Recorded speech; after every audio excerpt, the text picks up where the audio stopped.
नमस्कार, मैं हूं संजय शर्मा। आप देख रहे हैं 4 PM न्यूज़ नेटवर्क।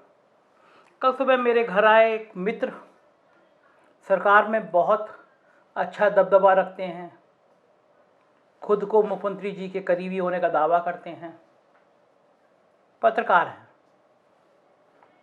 आए थे नाश्ता करने के लिए कि संजय जी बहुत दिनों से मुलाकात नहीं हुई, और थोड़ा थोड़ा ज्ञान देने लगे मुझे कि देखिए कोई फ़ायदा नहीं होता एस्टेब्लिशमेंट के खिलाफ बोलने का, सरकार पे कोई असर पड़ता नहीं है।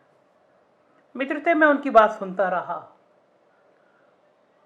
बोले सरकार की कभी कभी अच्छाई भी दिखाया करिए। एक लॉजिक सवाल है, मेरे कई मित्र पूछते हैं मुझसे, फेसबुक पे पूछते हैं, ट्विटर पे पूछते हैं, इंस्टाग्राम पे पूछते हैं, भाई सरकार की अच्छाई भी दिखाया करिए। आप सब दर्शक हैं मेरे, बहुत सुधी दर्शक हैं मेरे, मैं आपसे पूछना चाहता हूँ, क्या मीडिया को सरकार का स्तुतिगान करना चाहिए या फिर सरकार की जो कमियां हैं उनको सामने लाना चाहिए? सरकार अच्छा काम करे इसीलिए तो आप सरकार को चुनते हैं। सरकार का नैतिक धर्म है कि वो अच्छा काम करे। ये कोई आपके ऊपर एहसान नहीं है, आपने उसको वोट दिया, सरकार बनाई इसीलिए कि वो अच्छा काम करे। और मीडिया का काम भी है कि सरकार जहां कमियां कर रही है उस कमियों को वो सरकार के सामने लाए। हम लोगों ने, मैंने पहले भी कहा, जब पत्रकारिता सीखी तो बताया गया था कि सरकार जो बताती है वो विज्ञापन होता है और सरकार जो छुपाती है वो खबर होती है। मैंने उन मित्र से कहा कि सरकार की तारीफ करने का मतलब ये होता है कि आप उस जनता के साथ धोखा कर रहे हैं, उन लोगों के साथ विश्वासघात कर रहे हैं जो आपकी खबर पढ़ते हैं या आपकी खबर सुनते हैं या देखते हैं। तो मैंने उनसे विनम्रतापूर्वक कहा कि भाई मेरे से ये नहीं हो पाएगा और सवाल इस सरकार का नहीं है। मैंने उनसे कहा कि मुझे 30-35 साल हो गए पत्रकारिता करते हुए, ऐसी कोई सरकार नहीं है जिसके खिलाफ मैंने लिखा ना हो। और खिलाफ शब्द मैं गलत बोल रहा हूँ, जिसकी कमियों और जिसकी नीतिगत कमियों को मैंने जिक्र ना किया हो, सामने ना लाया हो। और ऐसी कोई सरकार नहीं रही जिसकी विपक्ष की आवाज़ मैं बना नहीं, विपक्ष के मुद्दों को मैंने उठाया नहीं। कल वो बात करके गए थे, आज सुबह खबर आ गई कि कुछ महीने पहले बना था पूर्वांचल एक्सप्रेसवे, प्रधानमंत्री जी ने आके उद्घाटन किया था, आपको याद होगा।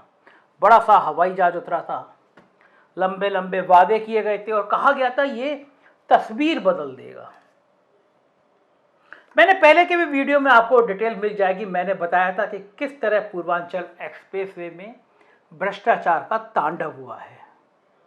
दस्तावेज के साथ बताया था मैंने आपको कि इस एक्सप्रेसवे को बनाने में जो कंपनियां लगाई गई हैं वो दागी कंपनियां हैं, उनसे कमीशनबाजी हुई है और काम बहुत घटिया लेवल का हुआ है। और बात साबित हो गई। पूर्वांचल एक्सप्रेसवे कल सुल्तानपुर के पास बहुत बड़ी तादाद में धंसा, एक बहुत बड़ा गड्ढा हो गया। बताया जाता है एक कार सवार उसमें गिर गए, उनके चोटें आई और कई राहगीर भी उसमें घायल हो गए। और ये बताया जाता है कि 1 किलोमीटर दूर भी वो जगह नहीं थी जहां पे प्रधानमंत्री जी का बड़ा सा हरक्यूलिस हवाई जहाज उतरा था।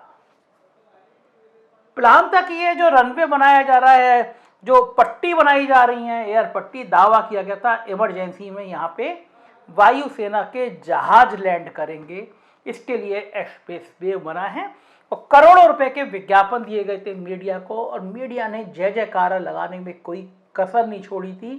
प्रधानमंत्री जी ने क्या क्या कहा था जरा सुन लीजिए आप भी। प्रगति का एक्सप्रेसवे है ये। एक्सप्रेसवे नए यूपी के निर्माण का एक्सप्रेसवे है।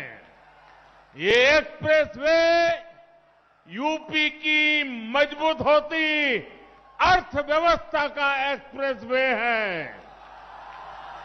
ये एक्सप्रेसवे यूपी में आधुनिक होती सुविधाओं का प्रतिबिंब है। ये एक्सप्रेसवे यूपी की दृढ़ इच्छा शक्ति का पुनीत प्रगतिकरण है। ये एक्सप्रेसवे यूपी में संकल्पों की सिद्धि का जीता जागता प्रमाण है। ये यूपी की शान है, ये यूपी का कमाल है। ये प्रधानमंत्री जी का उद्बोधन था। मुख्यमंत्री जी गदगद थे कि चुनाव से पहले पूर्वांचल एक्सप्रेसवे बन गया है तो जाहिर है इसका चुनाव में फायदा मिलेगा। चुनाव में फायदे के लिए किस तरह एक्सप्रेसवे बनाया गया, उदाहरण आपके सामने है। अब आप सोचिए 22,000 करोड़ छोटी रकम होती है क्या? क्या सरकार के मंत्री जी अपनी जमीन और अपना खेतीबाड़ी बेच के बनवाए थे ये एक्सप्रेसवे? क्या सरकार के मंत्रियों ने अपनी तनख्वाह दान में दे दी थी तो बना था ये एक्सप्रेसवे? ये एक्सप्रेसवे बनाए मेरे और आपके पैसे से, मेरे और आपके टैक्स के पैसे से ये 22,000 करोड़ का एक्सप्रेसवे बना है। और इसमें भ्रष्टाचार, इसमें पैसे कमाए हैं अफसरों ने और ठेकेदारों ने। मैंने ट्वीट किया मैंने आज फुल पेज पे अपने 4 PM पे फ्रंट पेज पे स्टोरी लगाई, आप देख रहे होंगे स्टोरी। मैंने ट्वीट किया है, सवाल किया है सरकार से कि अगर आप ईमानदार हैं, अगर आपके एक्सप्रेसवे बनाने में बेईमानी नहीं हुई है, 6 महीने में अगर सड़क धंसी है, एक्सप्रेसवे धंसा है, तो जिम्मेदार कंपनियों को ब्लैक लिस्टेड करिए, कंपनी के मालिकों को जेल भेजिए। और अगर आप ऐसा नहीं करते हैं तो यह तय बात है कि कमीशन बहुत ऊपर के लेवल पर ठीक ठाक गया है। थोड़ा पीछे लेके चलता हूं मैं आपको। सरकार बनी थी 2017 में बनी थी। आगरा लखनऊ एक्सप्रेसवे का एक हिस्सा साइड वाली, एक्सप्रेसवे की जो साइड वाली रेलिंग होती है, साइड की पटरी होती है, थोड़ा सा हिस्सा धंसा था। पूरी भारतीय जनता पार्टी ने अखिलेश यादव के ऊपर हमला बोल दिया था। लगातार ट्वीट हो रहे थे, फेसबुक हो रही थी, प्रेस कॉन्फ्रेंस हो रही कि भैया का काम बोल गया, एक्सप्रेसवे धंस गया। मुझे भी बड़ी हैरानी हुई। मैं गया था देखने के लिए तो मैंने देखा वो मुख्य एक्सप्रेसवे नहीं था, मुख्य एक्सप्रेसवे के साइड में जो जाती है उसका हिस्सा धंसा हुआ था, एक गाड़ी उसमें भी फंसी हुई थी। मैंने पड़ताल करी, मैंने खबर लिखी कि ये भी बड़ा खराब है कि इतने कम टाइम में उसका साइड का हिस्सा हो या मेन हिस्सा वो धंसा है। और जो मुझे पड़ताल में पता चला वो आप सुन के चौंक जाएंगे। पूर्वांचल एक्सप्रेसवे का जो हिस्सा अब धंसा है वो, या आगरा लखनऊ एक्सप्रेसवे का जो हिस्सा तब धंसा था, वो कुछ चर्चित नाम, कुछ कुख्यात नाम सामने आएंगे। आगरा लखनऊ एक्सप्रेसवे का जो हिस्सा धंसा था उसे भारतीय जनता पार्टी के नेता जैन साहब की कंपनी ने बनाया था। जैन साहब मौजूदा समय में भी मेयर हैं आगरा के, उनके भाई की कंपनी है, उनकी भी शेयर होल्डिंग है और एक टाइम में वो भारतीय जनता पार्टी के राष्ट्रीय कोषाध्यक्ष थे। अब आपको समझ में आया होगा कि राजनीति क्यों की जाती है, क्योंकि सरकार चाहे सपा की हो चाहे भाजपा की हो, ठेका इन्हीं जैसे लोगों को मिलता है। कायदे से ये होना चाहिए था। हमने खबर छापी कि भारतीय जनता पार्टी के इस नेता के कारनामे क्या क्या हैं, और ये भी छापी कि पूर्वांचल एक्सप्रेसवे का जो हिस्सा धंसा था उसे बनाया था भाजपा की नेता की कंपनी ने, और उस कंपनी को भी दे दिया गया पूर्वांचल एक्सप्रेसवे बनाने का हजारों करोड़ का काम। जरा आरटीआई में मालूम करिए, मुझे यकीन है कि आपको जवाब नहीं मिलेगा कि आगरा के जैन साहब की पीएनसी कंस्ट्रक्शन को कितना काम दिया गया और उत्तर प्रदेश में कहां कहां दिया गया। शर्तों में बदलाव कर दिया गया, नियमों में ढील डाल दी गई, सारे कायदे कानून ताक पे रख दिए गए, क्योंकि पीएनसी कंस्ट्रक्शन के भ्रष्टाचार की वो कहानियां थी जिसको मैं सुनाने बैठूंगा तो मैं कहते कहते थक जाऊंगा और आप सुनते सुनते थक जाएंगे। लेकिन आप खुशी से जाहिर करिए क्योंकि ये ईमानदार सरकार है, ऐसा इस पार्टी के नेता कहते हैं। अब आप कल्पना करिए, क्या संभव है कि बिना कमीशन के पूर्वांचल एक्सप्रेसवे में दागी कंपनियों को काम मिल जाए?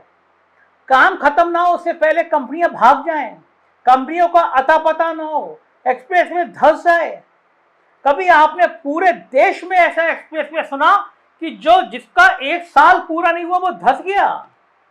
इसकी भी छोड़िए, मैं आपको और आगे ले चलता हूं। कुछ महीने पहले बुंदेलखंड एक्सप्रेसवे शुरू किया प्रधानमंत्री जी ने।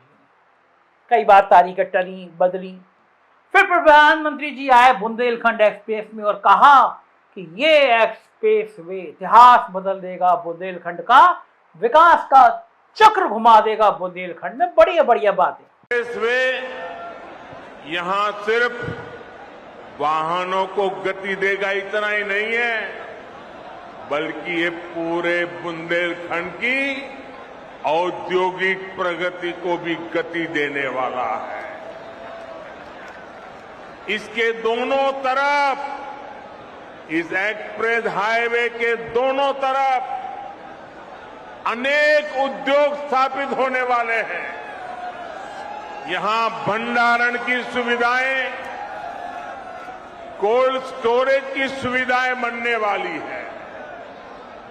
बुंदेलखंड एक्सप्रेसवे की वजह से इस क्षेत्र में कृषि आधारित उद्योग लगाने बहुत आसान हो जाएंगे। खेत में पैदा होने वाली उपज को नए बाजारों में पहुंचाना आसान होगा।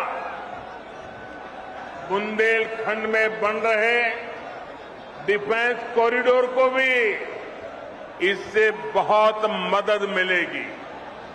यानी ये एक्सप्रेसवे बुंदेलखंड के कोने कोने को विकास, स्वरोजगार और नए अवसरों भी जोड़ने वाला है। सरकार की बदली है, मिजाज भी बदला है, और ये मोदी है, ये योगी है।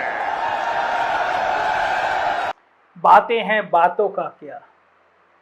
प्रधानमंत्री जी गए और 4 दिन नहीं बीते कि बुंदेलखंड एक्सप्रेस भी धंस गया। जनाब, उत्तर प्रदेश में ऐसे एक्सप्रेसवे बन रहे हैं जो बनते ही धंस जा रहे हैं। उत्तर प्रदेश में ऐसे विकास की आयाम स्थापित किए जा रहे हैं जो बनने से पहले ही खत्म हो जा रहे हैं।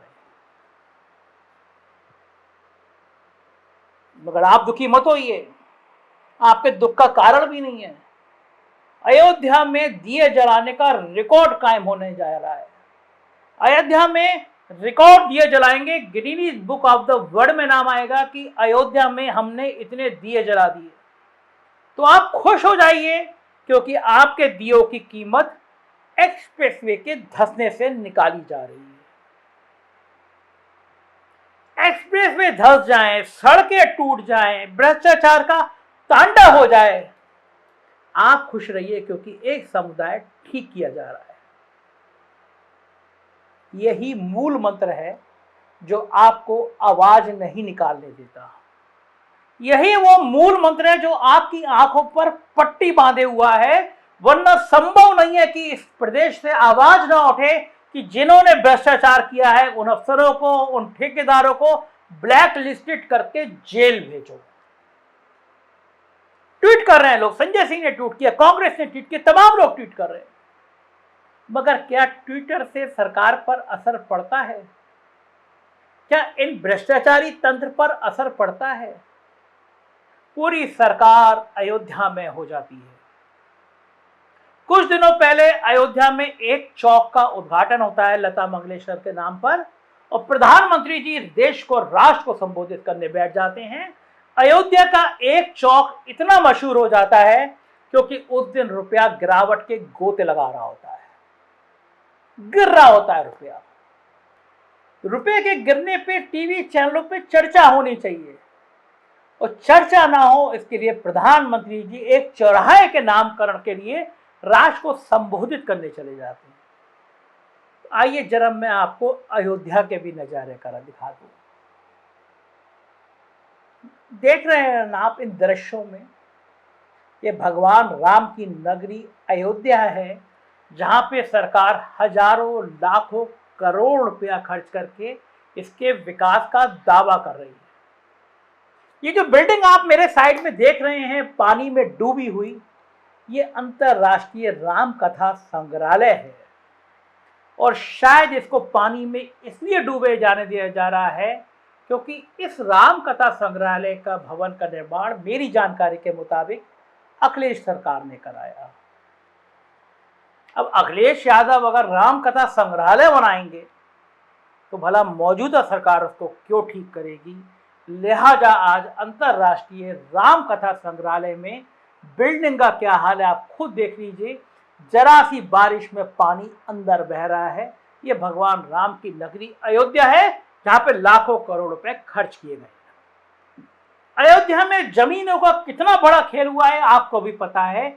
वहां के मेयर, वहां के विधायक, वहां के नेता, वहां के अफसर, सब ने मिलकर भगवान राम की नगरी में जमीनों में लूट मचाई।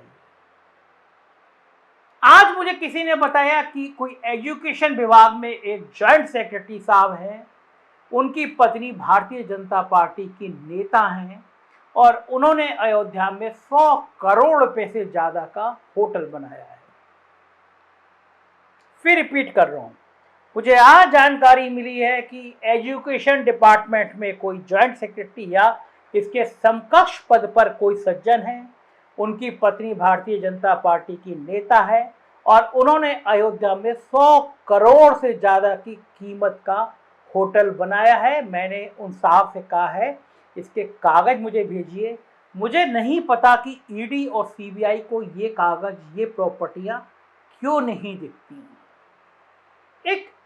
एक एजुकेशन विभाग में काम करने वाला व्यक्ति किस तरह से इतना बड़ा एम्पायर बना लेता है।